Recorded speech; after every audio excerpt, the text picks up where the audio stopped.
setiap ilmu berpeluang jadi kotor hati, berpeluang jadi bersih hati. Setiap amal buahnya kotor hati atau bersih hati. Tidak ada yang lebih pahit dari berharapnya hati kepada Allah. Allahumma aftah lana hikmataka ya Allah.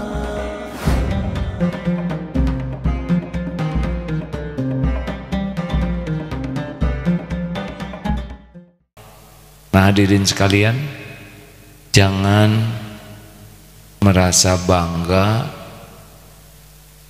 hanya pada amalnya, karena harus ada buahnya dari amal ini. Buahnya apa sih yang paling penting? Qalbun salim. Jadi kita baca Quran, kita zikir, kita sholat, itu adalah amalan yang dapat mengantarkan buah yang utama, yaitu qalbun salim, hati yang selamat, hati yang fit, bersih, sehat dari menuhankan apapun selain Allah, dari ujub, dari takabur, dari dengki, ria. Harusnya ibadah ke sana. Sedekah kita menuju qalbun salim, sholat kita menuju qalbun salim. Orang yang tercegah dari perbuatan keji dan mungkar itu orang yang hatinya bersih, hadirin, sehingga tidak merugikan diri dan tidak merugikan orang lain. Jadi jangan berhenti pada sibuknya beramal, karena dalam amal juga bisa mengotori hati. Dalam amal itu bisa ada ujub, bisa ada ria. Nih sholat bisa ujub, bisa ria, bisa takabur, meremehkan orang lain, bisa dengki dengan yang lain.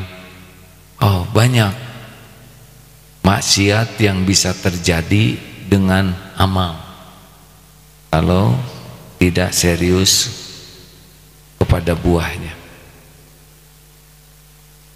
Wah, saya senang sedekah sekarang. Ya, itu belum selesai itu. Baru mengeluarkan uang.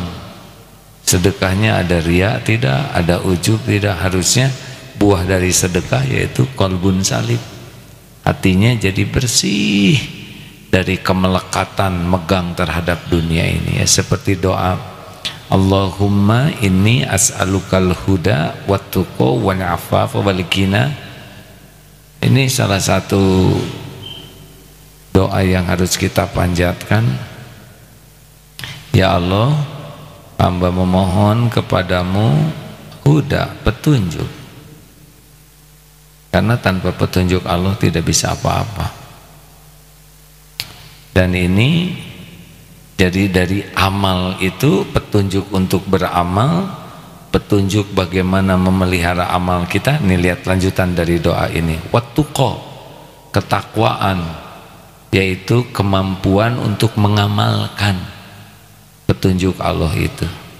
Jadi petunjuknya minta dari Allah, kemampuan mengamalkan itu juga minta dari Allah. Karena ada orang yang dapat petunjuknya tapi dia tidak mengamalkan. Banyak, kita juga begitu. Banyak ilmu dikaji itu, tapi yang diamalkan karena memang targetnya belum kepada ingin mengamalkan ilmu. Nah, dalam mencari ilmu saja, dalam mencari petunjuk ini harus ikhlas, karena kalau ilmunya tidak ikhlas mencarinya, jadi penyakit nih ilmu nih. Jadi ujub, jadi ria, takabur, merasa berilmu, kecuali ikhlas ini. Jadi buahnya ilmu itu bukan pinter, tapi jadi bersih hatinya dan diterima amalnya. Jadi buah dari semua ini kalau hemat yang saya pahami adalah ya hatinya jadi bersih dan amalnya melimpah diterima oleh Allah. Kan Allah, innallaha la yanzuru ila suwarikum wa amwalikum walakin yanzuru ila qulubikum wa amalikum. Hati dan amal. Seperti manusia kan ada nyawa dan ada jasad. Amalan hati itu nyawanya, amalan zahir itu jasadnya. Hatinya makin bersih, amalannya melimpah, diterima Allah. Itu yang paling penting dari semua amal ilmu dan amal ibadah kita. Minta al-afaf, yaitu keterjagaan dari apa yang tidak disukai Allah. Kita penting ini meminta agar kita tidak zina mata, tidak zina pikiran, tidak zina pendengaran, mulut, hati. Kita minta perlindungan dari Allah dari mengambil yang subhat, yang haram. Itu harus minta tolong kepada Allah, karena sholat itu harus buahnya seperti itulah. Jadi masih panjang juga nih. Sholat kita belum mengerti bacaannya, sholat kita juga belum khusyuk, sholat kita juga belum terbukti buahnya. Jadi kita tidak bisa ujub dengan bisa sholat asar jamaah begini. Tidak bisa bangga, takabur, merasa saya ahli sholat jamaah, saya ahli sholat tepat pada waktu. Itu masih panjang ceritanya, karena dari semua ini adalah buahnya harus ada. Nah, buahnya adalah hati yang bersih dan amalnya diterima oleh Allah. Maaf ya, amal itu kan ada yang sah dan ada yang diterima. Yang sah belum tentu diterima. Insya Allah barusan sah lah kita sholatnya ya. Tapi yang diterima insya Allah ya sah dan benar. Nah, al-afa wal ghina, ghina itu kekayaan di hati, merasa cukup dengan kaya hati. Ghina fi qalbi itu kaya hati, dan dia tuh minta ke Allah supaya kita puas, qanaah dengan apa yang Allah berikan. Terus ada pertanyaan, wah kalau nanti puas dengan apa yang Allah berikan, kita enggak agresif dong mencari yang lain. Tidak, kita puas itu syukur. Allah tahu, la in syakartum la azidannakum, nanti ditambah oleh Allah.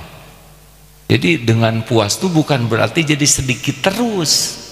Misalkan punya, saya sudah puas punya kontrakan, ini juga beruntung, bukan berarti akan ngontrak seumur hidup. Sangat boleh jadi nanti oleh Allah diberi rumah dengan berbagai caranya, karena dia syukur terhadap apa yang Allah berikan.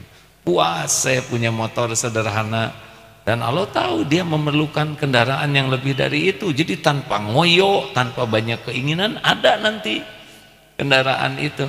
Jadi kalau sudah qanaah itu tidak ngunci ya segitu-gitunya seumur hidup, tidak. Karena Allah tahu keperluan kita, lebih tahu dari kita sendiri. Tetapi yang ngoyo tuh ya, waduh banyak keinginan sampai masuk ke dalam sholat mikir kemana-mana, habis sholat langsung buka HP. Walaupun dia sangat ingin, kalau Allah tidak memberi, tidak akan ketemu itu, tidak bisa. Walaupun sudah mati-matian ingin, mati-matian ikhtiar, tapi kalau Allah tidak menghendaki, tidak akan bisa, tidak ketemu. Walau punya relasi, walaupun ada orang yang janji, saya nanti akan tolong kamu, saya akan kasih, enggak ada. Kalau Allah tidak kasih, tidak. Oleh karena itulah minta ke Allah supaya hati kita dikayakan, supaya tidak minta-minta ke orang. Kita udah ada tapi ngarap-ngarap dikasih, ini tidak baik. Kalau Allah mau ngasih nanti datang kok, tidak ada yang bisa menghalangi, tidak ada yang bisa mencegah, pasti ketemu dengan kita. Wa yuridka bi khairin fala radda li fadli. Dan jika Allah menghendaki kebaikan bagimu, tidak ada yang bisa menolaknya. Yushibu bihi may yasha'u min ibadihi wa huwal ghafurur rahim. Dan Allah berikan kepada siapa di antara hamba yang dikehendakinya, dialah Allah Maha Pengampun lagi Maha Penyayang. Oleh karena itu hadirin, syukuri bisa beramal, tapi jangan jadi ujub, merasa sudah beramal. Jangan jadi takabur, meremehkan orang lain. atau dan jangan jadi ria, senang memamerkan padahal belum tentu diterima ya. Ini umroh saya yang ke-5 kalinya, disebut 5 kali padahal 5-5-nya belum tentu diterima oleh Allah. Tapi kita sudah bangga dengan umrohnya, disebutkan, dipamer-pamerkan, padahal buah dari umrohnya itu belum nampak kepada perubahan akhlaknya, perubahan kebersihan hatinya dan amalnya. Nah, inilah bahayanya tidak menjaga diri dengan amal-amal kita. Ya, saya bersyukur sekali beberapa santri karya kita sudah lulus kuliah, ada yang S1, ada yang S2, ada yang S3. Tapi kan itu baru gelar ya. Buahnya apa? Ujub atau tawadu? Takabur atau tawadu? Jadi ria atau makin ikhlas? Nah, pasti bukan itu, bukan gelar itu yang menjadi kunci, tapi buahnya apa dari diberi ilmu sebanyak itu. Sepakat hadirin? Nah, inilah mudah-mudahan yang menjadi bahan renungan kita.